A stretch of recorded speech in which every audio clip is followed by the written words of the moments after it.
उत्तर प्रदेश विधानसभा का बजट सत्र शुरू होते ही हंगामा शुरू हो गया। समाजवादी पार्टी के तमाम विधायक सदन शुरू होने से पहले ही चौधरी चरण सिंह की प्रतिमा के नीचे धरने पर बैठ गए। महाकुंभ के दौरान मची भगदड़ में मारे गए लोगों की सही जानकारी, गन्ना किसानों की समस्याओं और रोजगार के सवाल पर समाजवादी पार्टी के तमाम विधायक और विधान परिषद सदस्य आज बजट सत्र से पहले ही विधानसभा में धरना प्रदर्शन करने लगे। जबरदस्त नारेबाजी के बीच समाजवादी पार्टी के विधायकों ने न केवल हैंडबिल और पोस्टर लेकर प्रदर्शन किया, बल्कि एक अस्थि कलश भी लेकर आए, जिसके जरिए समाजवादी पार्टी ने आरोप लगाया कि सरकार अपनी नैतिकता को पूरी तरीके से मार चुकी है। इसके बाद जैसे ही बजट सत्र शुरू हुआ, राज्यपाल ने अपना अभिभाषण पढ़ना शुरू ही किया था कि समाजवादी पार्टी के विधायक फिर से नारेबाजी करने लगे। इसके बाद विधानसभा को 1 घंटे के लिए स्थगित कर दिया गया। बाद में मुख्यमंत्री योगी आदित्यनाथ ने सदन को संबोधित करते हुए कहा कि समाजवादी पार्टी दोहरा चरित्र अपनाती है, खुद के बच्चों को अंग्रेजी स्कूल में पढ़ाती है, जबकि दूसरों को चाहती है कि वो उर्दू स्कूलों में पढ़ें, मदरसों में पढ़ाई करें। समाजवादी पार्टी ने तमाम मुद्दों पर सरकार को घेरने की पूरी कोशिश की। हालांकि मुख्यमंत्री योगी आदित्यनाथ ने पहले ही स्पष्ट कर दिया था कि सरकार हर सवाल का जवाब देगी, लेकिन सदन की कार्रवाई ठीक से चलनी चाहिए। कैमरा पर्सन मिंटू सिंह के साथ मानस श्रीवास्तव, लखनऊ, न्यूज़ 24।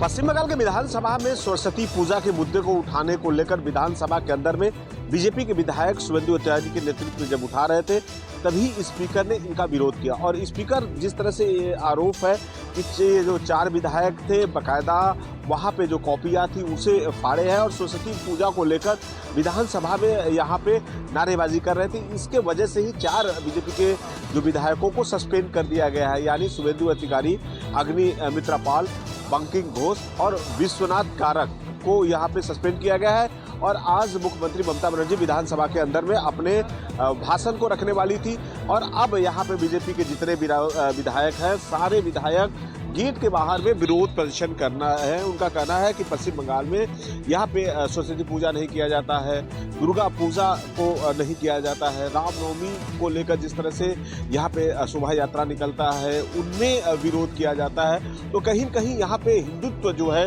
वो खतरे में है। इसी को लेकर विधानसभा के अंदर में सवाल उठा रहे थे और आज मुख्यमंत्री ममता बनर्जी विधानसभा के अंदर में अपना स्पीच और भाषण दे रही हैं और बीजेपी के सारे जो विधायक हैं बकायदा विधानसभा के गेट पे बैठकर अपना विरोध प्रदर्शन कर रहे हैं। इनका कहना है कि जो 4 लोगों को सस्पेंड किया गया है कहीं न कहीं गलत है। कैमरामैन पंकज के साथ मनोज पांडे, न्यूज़ 24, कोलकाता। दिल्ली के ऐतिहासिक रामलीला मैदान में शपथ ग्रहण समारोह को लेकर के इस वक्त तैयारियां चल रही हैं।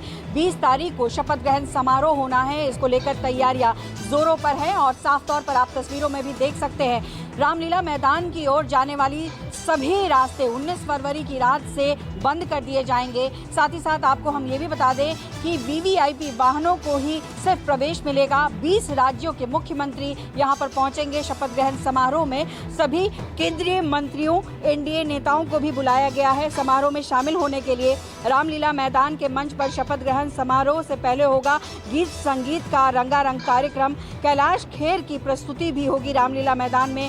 इसके अलावा बाबा रामदेव, स्वामी चिदानंद, बाबा बागेश्वर धीरेन्द्र शास्त्री को भी शपथ ग्रहण समारोह में बुलाया गया है। तो तैयारी पूरी हो चुकी है और 20 तारीख को शाम 4:30 बजे जो है शपथ ग्रहण समारोह होगा, जिसमें प्रधानमंत्री समेत बीजेपी के आला अधिकारियों के साथ साथ जो अतिथि होंगे वो मौजूद होंगे। और जाहिर तौर पर बीजेपी के लिए बड़ी खुशी इसलिए है क्योंकि 27 साल के बाद बीजेपी को 48 सीटें दिल्ली में मिली हैं, जिससे कि दिल्ली में सरकार न सिर्फ बनाएगी बल्कि जिस तरीके से बीजेपी लगातार कहती आई है कि जब वो सत्ता में आएगी तो तमाम रुके हुए काम और परियोजनाओं को लेकर सामने आएगी। कैमरा पर्सन उमेश सिंह के साथ पल्लवी झा, दिल्ली, न्यूज़ 24। कांग्रेस नेता उदित राज के बयान को लेकर सियासी घमासान। बसपा प्रमुख मायावती और उनके भतीजे आकाश आनंद का तीखा पलटवार। यूपी पुलिस को दिया 24 घंटे का अल्टीमेटम। दरअसल कांग्रेस नेता उदित राज ने कल लखनऊ में दिए गए विवादित बयान के बाद राजनीतिक घमासान शुरू हो गया है। उन्होंने बसपा सुप्रीमो मायावती पर तीखा हमला बोलते हुए कहा कि बसपा का बीजेपीकरण हो गया है, जो बहुजन, दलित, वंचित, पिछड़ों का सामाजिक न्याय आंदोलन का गला घोट रहा है। मायावती का गला घोटने का समय आ गया है। इस बयान के बाद बसपा प्रमुख मायावती ने सोशल मीडिया एक्स पर लिखा, कांग्रेस ने हमेशा बाबा साहब अम्बेडकर के जीते जी और उनके देहांत के बाद भी करोड़ों दलित स्वाभिमानों का संघर्ष का तिरस्कार किया है। कांग्रेस अपने राजनीतिक स्वार्थ के लिए जय बापू, जय भीम, जय मंडल, जय संविधान जैसे नारों का इस्तेमाल कर रही है। कुछ दल बदलू और स्वार्थी नेता हैं जो अपने आकाओं को खुश करने के लिए अनर्गल बयानबाजी कर रहे हैं। बहुजन समाज को ऐसे लोगों से सावधान रहने की जरूरत है। वहीं बसपा के नेशनल कोऑर्डिनेटर और मायावती के भतीजे आकाश आनंद ने यूपी पुलिस को 24 घंटे का अल्टीमेटम दिया है कि अगर उदित राज पर कार्रवाई नहीं होती है तो बहुजन समाजवादी पार्टी सड़क पर उतरने से पीछे नहीं हटेगी। कैमरा पर्सन धर्मेंद्र साहू के साथ Manoj Pande, Lucknow news 24। IPC, CrPC और एविडेंस एक्ट की जगह जो 3 नए कानून लागू किए गए हैं वो जम्मू कश्मीर में किस तरीके से लागू किए जा रहे हैं, इसकी समीक्षा बैठक आज नई दिल्ली में केंद्रीय गृह मंत्री ने जम्मू कश्मीर के मुख्यमंत्री उमर अब्दुल्ला और जम्मू कश्मीर के उपराज्यपाल मनोज सिन्हा के साथ की। केंद्रीय गृह मंत्री अमित शाह से दिल्ली में हुई मुलाकात के बाद जम्मू कश्मीर के मुख्यमंत्री उमर अब्दुल्ला ने बयान दिया कि जम्मू कश्मीर में नए आपराधिक कानूनों को लागू करने में राज्य का योगदान पॉजिटिव रहा है। उन्होंने बताया कि इस बैठक में इन नए कानूनों की समीक्षा की गई और चर्चा की गई इसे किस तरीके से लागू किया जा रहा है और किन जगहों पर सुधार की जरूरत है। गृह मंत्री ने कहा कि जम्मू कश्मीर का इस मामले में योगदान अच्छा रहा है, हालांकि कुछ जगहों पर कमी पाई गई है, इसे जल्द ही ठीक कर लिया जाएगा। उमर अब्दुल्ला ने यह भी बताया कि चूंकि जम्मू कश्मीर अब एक केंद्र शासित प्रदेश है, इसलिए यहाँ कानूनों का क्रियान्वयन राज्य सरकार की जिम्मेदारी नहीं है। फिर भी नए कानूनों के बारे में लोगों को जागरूक करना सरकार की जिम्मेदारी है और जो नए आपराधिक कानून बनाए गए हैं उसकी समीक्षा बैठक आज हुई है। कैमरामैन रफीक के साथ शांति, न्यूज़ 24 दिल्ली। बिहार की राजनीति में आजकल एक चर्चा खूब हो रही है। चर्चा इस बात को लेकर हो रही है कि कहीं बिहार के मुख्यमंत्री नीतीश कुमार बीजेपी से नाराज तो नहीं चल रहे हैं और इसके पीछे कारण यह बताया जा रहा है कि पिछले 20 दिनों में नीतीश कुमार दिल्ली 2 बार गए हैं, लेकिन उसके बावजूद दिल्ली में नीतीश कुमार ने बीजेपी के किसी भी बड़े नेता से उनकी मुलाकात नहीं हुई है। इसके पीछे कारण यह बताया जा रहा कि कुछ महीने पहले गृह मंत्री अमित शाह से जब यह पूछा गया था कि बिहार का अगला मुख्यमंत्री कौन होगा, तो उन्होंने कहा था ये हम लोग मिल बैठकर तय करेंगे। उसके बाद से ही यह चर्चा होनी शुरू हो गई कि कहीं चुनाव के बाद नीतीश कुमार को ड्रॉप करने की बीजेपी की प्लानिंग तो नहीं है और वो चाहते हैं कि चुनाव के पहले बीजेपी का जो केंद्रीय नेतृत्व है वह ये बयान दे कि चाहे कुछ भी हो जाए, मुख्यमंत्री का चेहरा नीतीश कुमार ही होंगे और उनके नाम पर ही 2025 का विधानसभा चुनाव लड़ा जाएगा। कैमरामैन ऋषि के साथ सौरभ कुमार, पटना, न्यूज़ 24। रेल हादसे के बाद जो तस्वीर अलग देखी गई थी वो व्यवस्थाओं के बीच में देखी गई थी। एक और तस्वीर मैं दिखाने की कोशिश कर रहा हूँ। यहाँ लिखा गया है पहले कि बताया गया था कि पूर्णतः 28 तारीख तक जो प्लेटफॉर्म टिकट है नहीं बेचे जाएंगे, लेकिन एकाएक अब देखा गया है नया 4 बजे से 11 बजे तक प्लेटफॉर्म नहीं मिलेंगे, यानी बिक्री बंद है। यानी कहा जा सकता है कि प्लेटफॉर्म टिकट मिल रहे हैं, लोग ले रहे हैं। और जैसा हादसा हुआ था, हादसे के तुरंत बाद ये आदेश भी आया था कि बंद कर दिए गए हैं प्लेटफॉर्म टिकट। भीड़ है, काउंटर खुले हैं। सिर्फ 4 बजे से 11 बजे तक रात्रि तक प्लेटफॉर्म टिकट नहीं मिलेंगे और ये ऑफिशियल है। और ये जिस तरीके से काउंटर आप देख रहे हैं, भीड़ है, भीड़ आपको दिखाई भी दे रही होगी। ये साफ तौर पे जब हादसा हुआ था उसके बाद फैसला लिया गया था, लेकिन एक और तस्वीर अब देखी गई है 4 से 11 बजे तक, यानी अब प्लेटफॉर्म टिकट जो है सिर्फ 4 बजे से 11 बजे तक नहीं मिलेंगी। ये व्यवस्था प्लेटफॉर्म टिकट के अलावा कुछ ऐसी चीज़ें जो देखने को मिली हैं वो ये हैं कि अब भीड़ यहाँ पर ज़रूर है, लेकिन जो बाहर कहा गया है कि वो पूरी तरीके से बैरिकेडिंग की गई है। बैरिकेडिंग एंट्री एग्जिट ऐसी कर दी है कि अगर आप बाहर से भी अंदर आ रहे हैं तो एक रास्ता बनाया गया है, यानी रेलवे स्टेशन के अंदर अगर आप आते हैं तो रास्ते के लिए पुलिस की व्यवस्था, सीआरपीएफ और पैरामिलिट्री के वो कुछ जवानों को तैनात किया गया है। कैमसन विनाथ के साथ राहुल प्रकाश, न्यूज़ 24 दिल्ली। अयोध्या राम मंदिर परिसर के प्रतिबंधित क्षेत्र में भीड़ के ऊपर उड़ रहे ड्रोन को मार गिराया, पुलिस को सख्त भगदड़ मचाने की साजिश। अयोध्या में राम मंदिर परिसर में भीड़ के बीच उड़ रहे ड्रोन को एंटी ड्रोन सिस्टम ने मार गिराया। बीती शाम ड्रोन उड़ता हुआ पहुंच गया था। उस वक्त रामलला के दर्शन के लिए जबरदस्त भीड़ थी। वहीं इस पूरे मामले को लेकर अयोध्या कटरा चौकी इंचार्ज सुनील कुमार ने राम जन्मभूमि थाने में FIR दर्ज कराई है। 17 फरवरी की शाम 7 बजे राम मंदिर परिसर में ड्यूटी पॉइंट बैचिंग प्लांट के पास किसी अज्ञात व्यक्ति द्वारा ड्रोन कैमरे को प्रतिबंधित क्षेत्र में उड़ाते हुए जानबूझकर गिराया गया ताकि मंदिर परिसर में भगदड़ मच जाए और जनहानि हो जाए। वहीं इस पूरे मामले की गहनता से जांच की जा रही है, साथ ही ड्रोन उड़ाने वाले की भी तलाश भी जारी है। यहाँ आपको ये भी बता दें, महाकुंभ के चलते अयोध्या में भी भारी संख्या में श्रद्धालु पहुँच रहे हैं। कैमरा पर्सन धर्मेंद्र साहू के साथ मनोज पांडे, लखनऊ न्यूज 24। पंजाब की पंथक सियासत में काफ़ी हलचल मची हुई है। खासतौर पर SGPC के अध्यक्ष हरजिंदर सिंह धामी दोबारा अपने पास से त्याग पत्र देने के बाद, क्योंकि हरजिंदर सिंह धामी को जो भर्ती कमेटी है, जो 7 मेंबरी कमेटी है, उसका भी अध्यक्ष बनाया गया था और हरजिंदर सिंह धामी ने साफ साफ मना कर दिया है कि उनको इन पदों से मुक्त कर दिया जाए। फिलहाल हरजिंदर सिंह धामी ने बेशक अपना त्याग पत्र दे दिया है, लेकिन उनका त्याग पत्र मंजूर करना होगा SGPC की कार्यकारिणी को। लेकिन वहीं पर चाहे वो श्रोमणी अकाली दल हो या फिर अलग अलग पंथक संगठन हो, वो हरजिंदर सिंह धामी को आग्रह किया जा रहा है कि वो अपने त्याग पत्र के ऊपर पुनर्विचार भी करें। जल्दी ही एक इमरजेंसी बैठक SGPC की कार्यकारिणी की बुलाने के बाद ये स्पष्ट हो पाएगा कि कार्यकारिणी हरजिंदर सिंह धामी का जो त्याग पत्र है वो मंजूर करती है या नहीं। कैमरामैन गंभीर सिंह राणा के साथ विशाल अंग्रेज, न्यूज़ 24 चंडीगढ़। अक्सर ये देखा जाता है कि दुश्मन यानी पाकिस्तान हमारे सेना के बहादुर जवानों को, यहाँ तक कि ऑफिसर्स को भी हनी ट्रैप के जरिए फंसाने की कोशिश करता है।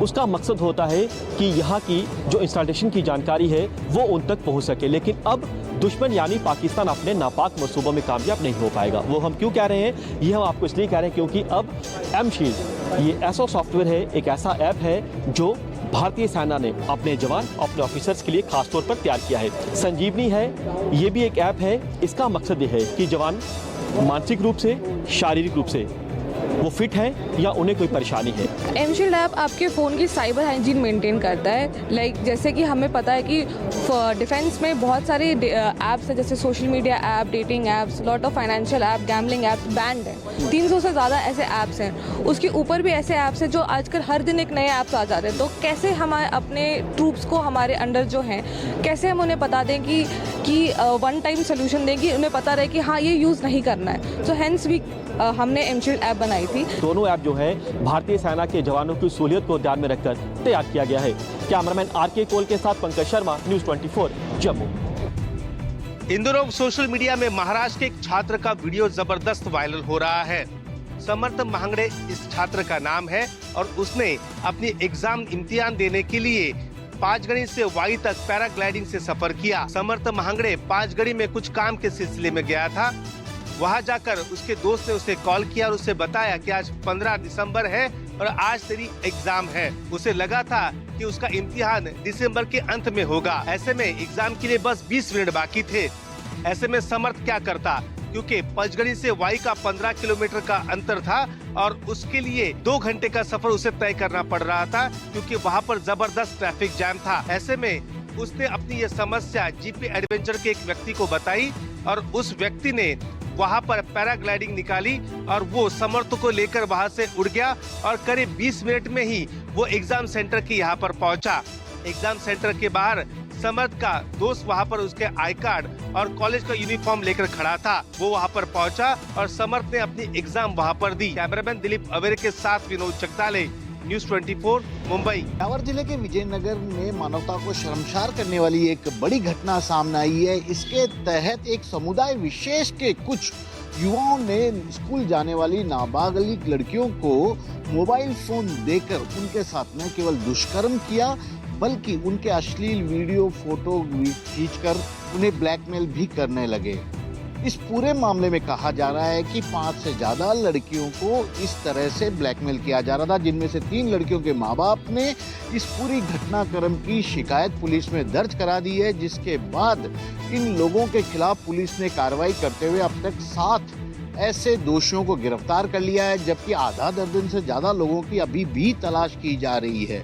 साथ ही धर्मांतरण के पर भी उन पर लगातार दबाव बनाने लगे कि वे अपना धर्म छोड़कर उनके धर्म में शामिल हो जाएं। तो इस तरह के काफी संगीन आरोप है, जिसके बाद सर्व हिंदू समाज के लोग आक्रोशित हो गए और अब वे तमाम आरोपियों के खिलाफ सख्त से सख्त कार्रवाई की मांग लेकर धरना प्रदर्शन भी करने लगे हैं। फिलहाल तो पुलिस इस पूरे मामले की जांच में जुटी हुई है और पता लगाने की कोशिश कर रही है कि आखिरकार यह घटना कब से चल रहा था, कितनी और नाबालिग लड़कियों को या छात्राओं के साथ इन्होंने इस तरह की घटना को अंजाम दिया। श्रीवत्सन, जयपुर, न्यूज़ 24। जम्मू कश्मीर के प्रसिद्ध पर्यटक स्थल और धार्मिक स्थल जो जम्मू जिले में आता है, जिसका नाम है सुरईसर। सुरईसर झील के आसपास का इलाका जो है वो लगातार दसता जा रहा है। यहाँ रहने वाले स्थानीय लोगों की चिंता लगातार बढ़ती जा रही है, क्योंकि जो जमीन है वो दस रही है, लोगों के घरों में लगातार दरारें आ रही हैं। लोगों को डर लग रहा है कहीं ऐसा ना हो कि ये जमीन इस कदर दसे कि इन्हें अपने घरों को छोड़कर सुरक्षित जगह पर जाना पड़े और अपने घरों से बेघर होना पड़े। ये आप देखिए बेहद खूबसूरत झील, ये सुरईसर झील है जो जम्मू जिले में आती है और इसी झील के जो सटा हुआ जो इलाका है, जो आसपास का इलाका है, उसमें लगातार दरारें आ रही हैं, जो जमीन है वो दस रही है। ये आप देखिए तस्वीरों में लगातार यहाँ पर जो जमीन है वो दसती जा रही है। इससे पहले हमने तस्वीरें देखी थी जम्मू कश्मीर के डोडा जिले में, रामबन जिले में, वहां पर भी जो जमीन थी वो दसी थी, जो पहाड़ थे वो दरके थे और लोगों को अपने घरों से बेघर होना पड़ा था। और वही मंजर यहाँ पर फिलहाल दिखाई दे रहा है, क्योंकि लगातार जो जमीन है वो दसती जा रही है। कैमरामैन दिनेश के साथ पंकज शर्मा, न्यूज़ 24, सुरईसर।